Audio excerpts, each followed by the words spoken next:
Hi, welcome to my podcast, Talking Travel with Wendy. I travel the globe interviewing really cool people in small hospitality and tourism businesses.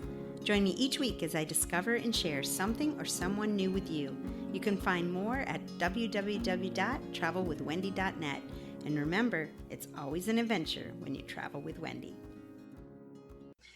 Hi, thanks so much for joining us here today on Talking Travel with Wendy. I am here with my new friend, Tom, who is actually in southern France.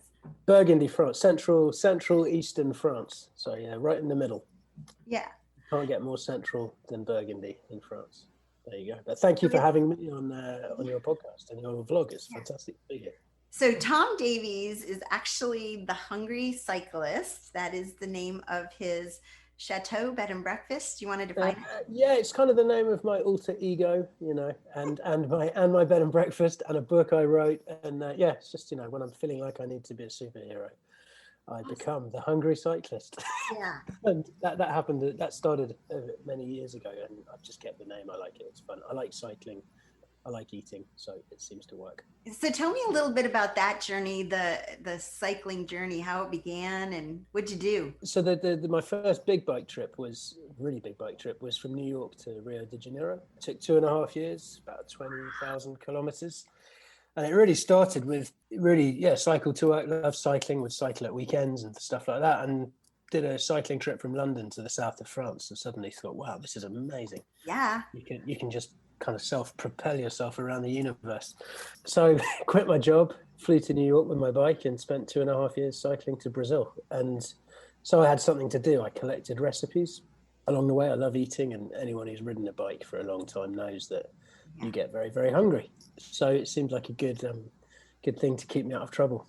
Well, there's definitely like more calories out than in, probably, right? Yeah, I don't know. I think I probably tested that. When you get to Mexico and fish tacos and all the street food in Mexico, I think I'm probably the only person who cycled through Mexico and put on weight. So recipes, grabbing those along the way, you must have recognized the cultural influences, the crops that were available for people and making the local favorites. That was probably fascinating.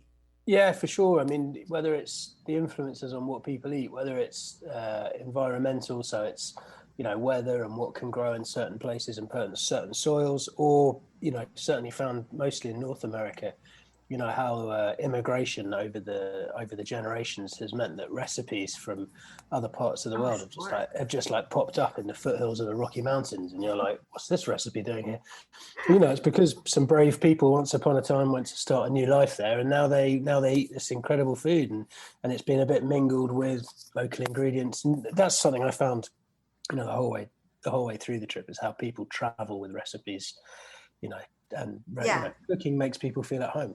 So well, and I remember when Taco Bell first came to America, people were like, that is not real Mexican food. No, that is, and that is still the case. It hasn't changed. It hasn't changed. No, I mean, Mexican cuisine, Mexican home cuisine. People often ask me, I've traveled a bit outside of the Americas as well. They're like, what is your favorite cuisine? And for me, the Mexican is up there as one of the greatest world cuisines. Oh yeah. I think it's up there with French, with Italian, with Thai, with Japanese. And it really is a bastion of world cuisine, because they've just got so many different climates. They've got the indigenous influence. They've got the and everything can grow there. Everything can grow there, yeah. And then the Spanish came, and the Spanish love eating, and then there was indigenous stuff going on. So I mean, it's just fantastic, and it's that, and they love to eat, Mexicans, and they love to share food, and I think that's really important as well. Did you find that in your travels that people were eager to share the recipes? Oh yeah, no, very much. It was kind of one of the other reasons I kind of felt I should have a project, was I read a lot of cycle touring books before I left, and blogs didn't exist in those days, and they were just like, it was like, I'm going to cycle from Alaska to the bottom of South America, and they didn't really, and I thought that's great, that's brilliant, there were all sorts of stories and stuff, but there didn't seem to be much kind of purpose. And I was like, what was the time frame? What years did you go? I left in May 2005, and then finished 2.5 years after that. So that's 2008 or something. But yeah, it was having the food element was lovely, especially when you got into Latin America, because you people are saying, well, what are you doing?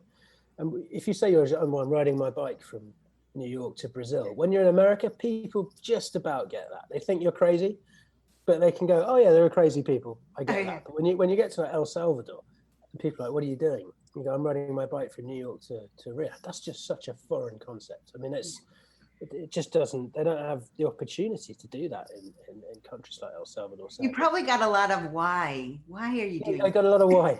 I still get a lot of why. But by just simply being able to say, I'm collecting recipes, opened so many doors. And that was just, and this minute you say that, like, oh, well, we've got this, there's a wedding this weekend, or it's my brother's birthday this weekend. We're roasting this pig and stuffing it with, rice. Yeah, you got to come. You got to taste. Got to come. And I'm like, okay, well, hang around here for 4 days. Sounds fantastic. So is your book available? Yes, it is. Yeah, it's called The Hungry Cyclist, and it's available on Amazon and all. I don't know if you find it in a small independent bookshop, but ask them. Okay, so what led you to France? What led me to France? So after writing the book about my trip around the Americas, I kind of thought, I'm going to be a travel writer. This is going to be brilliant. And being a travel writer must be brilliant. And it kind of is, but it kind of isn't as well. It kind of is, but it doesn't really pay. I really want to tell people that. Oh, it's so fantastic. Yeah, I thought I had these visions of like sitting in, kind of exotic locations under a whirring ceiling fan with a typewriter. Yeah.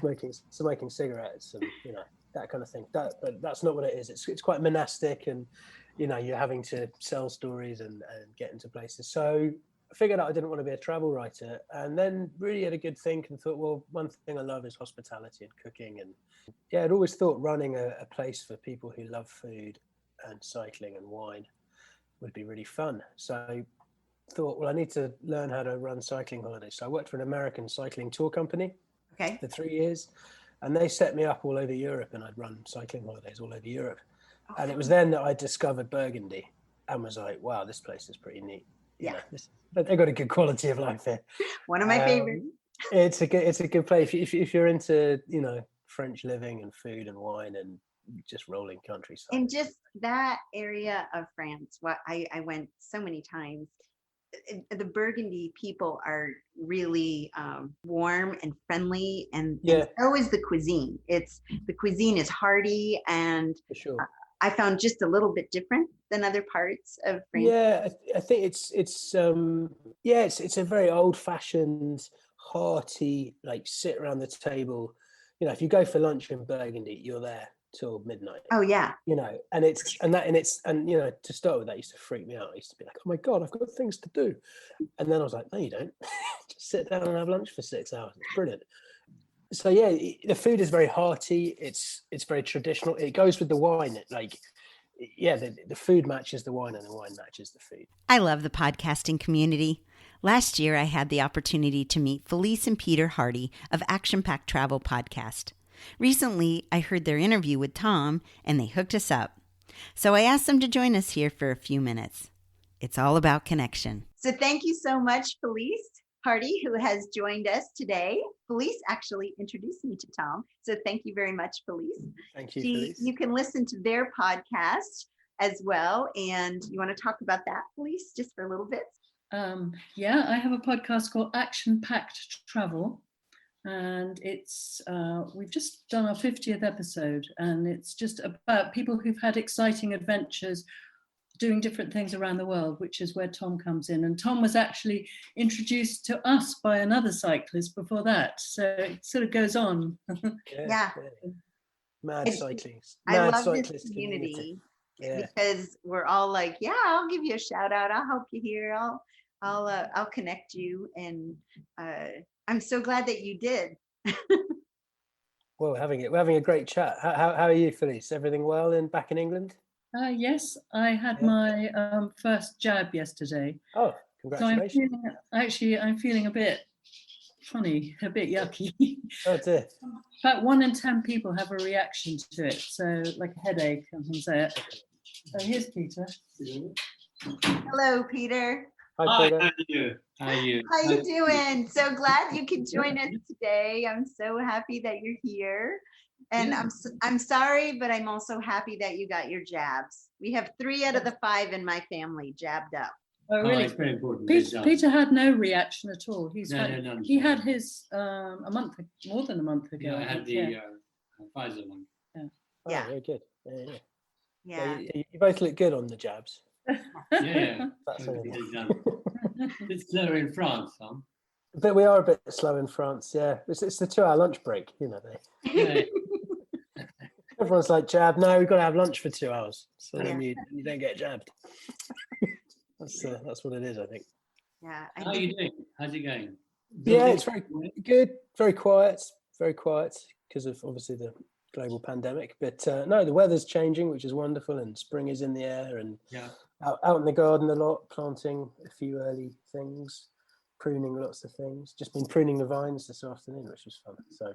Well, we do intend to come and see you at some point. You will be incredibly welcome. We have some friends who listen to the podcast episode.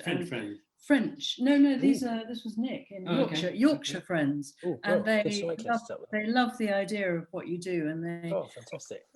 When there's travel again, hope they'll get in touch. Brilliant. I look forward to it. You must come. It'll be we'll have lots to talk about, lots of cycling. It'll be great fun. Yeah.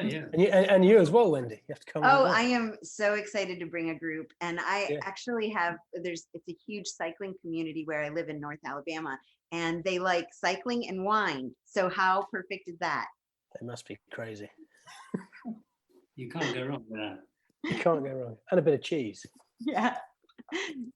You burn that off though when you're biking. Yeah, most of it. Yeah, very good. That would be lovely to have as many. We could do a live podcast out here. That would be good. Oh, that would be so fun. It would be good. Yeah. It'd be great if we could coordinate it all together.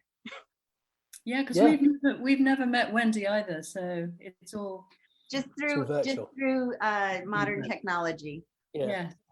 What are you working on right now for your podcast? We're doing one for tomorrow, which is about an international fashion photographer who's also a trapeze artist, stunt woman. Cool. She's pretty wild. Yeah. Yeah, sounds it.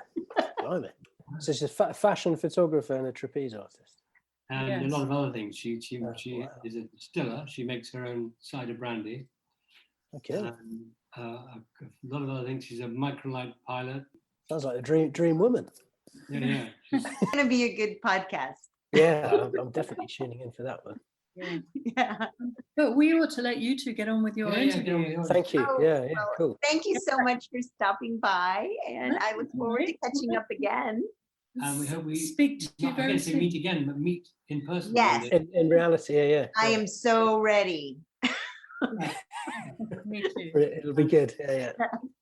And Tom will see you in France. I very much look forward to it. Thanks, Peter. Thanks, Felice. Bye. Bye. Cheers. It was nice of them to stop by. That was brilliant. Nice one. Yeah. Okay, back to the Hungry Cyclist. Back to it. Where were we? Okay, so tell me a little bit. We started. How did you get to France and Beaune? The story there. A little bit about your place. After deciding that Burgundy was a really place to set up cycling, food, kind of accommodation, I started looking for property and found an abandoned watermill. Okay. In a village called Oxy-de-Retz, which is about 10 minutes from Beaune. And it's a winemaking village, and found this old building, and it was abandoned and needed a serious amount of work, but I was feeling kind of out of options, and bought it. Quit a flat in London for an old watermill in Burgundy, and I've spent the last 8 years doing it up, and now it's 5 ensuite double rooms, a cottage, got about 5,000 square meters of garden. Oh, yay. Swimming pool, got a little vineyard, vegetable patch, orchards, chickens.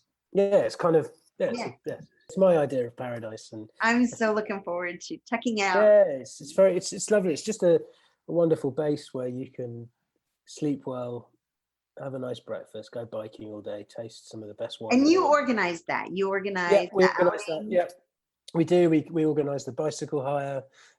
We have an app where we can, if you want to be autonomous, just go off by yourself, using an app called Ride with GPS. We have you can customize your own app with them. and that just allows people, they download it over breakfast. I give them some routes, and then they come back in time for dinner. And it's fantastic. And you also organize wine tastings? We do, yeah. Well, I mean, I know lots of, Burgundy is a very small area, really. And so having lived here for 8 years, I know a lot of the wine makers.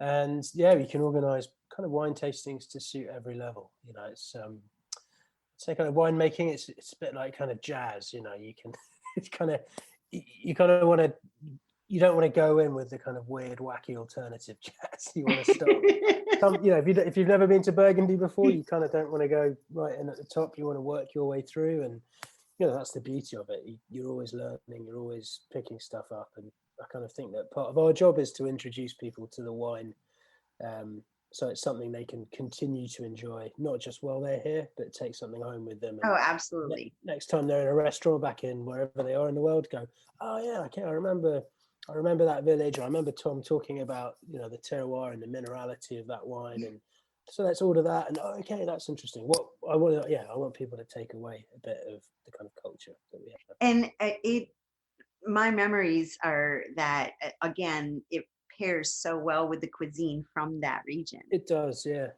I mean, the cooking here it's not elaborate. It's not kind of it's not fancy. It's just really good. And the kind of, I think the ethos of a winemaker in Burgundy mirrors in the kitchen, which is really make the very best product you can, and then don't do that much with it. Right. Nature will allow it to be good. You know, if you know, the wine here is, they just grow great grapes and then they vinify them very carefully, but they're not adding stuff, they're not mixing anything. You know, it really is a representation of the flavor of the soil. And it's the same with the food. You know, they have the best chickens, the poulet de Bresse, they have the Charolais beef, you know, they've got great cheeses, and they're just really, it's just a great skill of making a good product and then not messing it up. Sure. You know? Now, I remember studying a little bit about Pinot Noir from Lyon. Yeah, That grape in particular is from there. Pinot Noir is the origin of it. So it's really, we're about 150 kilometers north of Lyon. Okay. And all the red wine here is Pinot Noir. There's a couple of exceptions. And all the white wine is Chardonnay. Again, there are a couple of exceptions. But yeah, really, Pinot Noir is what Burgundy is absolutely famous for. So yeah, I think it did come out of a village around Lyon. So I think you're correct. I'm not sure. There's a lot of people claim it. You know, it's like yeah. I mean, yeah, and you know, for me personally, Pinot Noir is the most elegant grape variety for red wine. I can handle it really well. Like if I drink like 3 glasses of Bordeaux, I'm asleep. But I can drink 3 bottles of Pinot Noir and I'm still chatting. So I still have to try that region. So Bordeaux, yeah, it's great. It's beautiful. Yeah, it's really lovely. But the wine's heavy, and you know, I prefer here. We're a bit colder. The climate's a little bit colder. It's the continental climate, so the wine is a bit fresher. There's less sunshine, so less sugars, less alcohol. You can kind of have every day, like with everyday meals from the cuisine. For sure, yeah, really, absolutely. No, it pairs really well. It's I've often wondered why kind of like if you go to any old winemaking region in Europe, the food goes really well with that wine. Yeah. And I've always wondered, like, why is that? And it's really simple. It's really simple. It's just, well, that's what they grow there, so they made a wine to go with whatever they grow there. Right. I just find I'd love to write a book about that one day. I think there's something like why does Riesling go really well with Choucroute? Like, and you're right. Like, but you wouldn't drink anything else with it, and you could drink other things with it, and you know there aren't strict laws. But the best thing is that, and you know, why do certain things go with that local thing? And I think a lot of it's placebo effect, but I think a lot of probably. Yeah, not most things. Oh, just life is just a placebo effect. Anyway.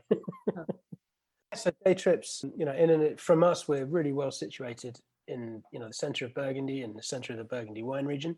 As I mentioned, we're 10 minutes from Beaune, but you know, you can also be a half an hour train ride to Dijon, which is the capital of Burgundy, with great, you know, museums, great markets, great Michelin-starred restaurants. And, you know, some people, if they're brave enough, they cycle there for the day, and you can then just take the train back to Meursault, which is a nice way if you have a good lunch. Or you can just take the train and walk around. It's a lovely city. The old centre is great to access on foot.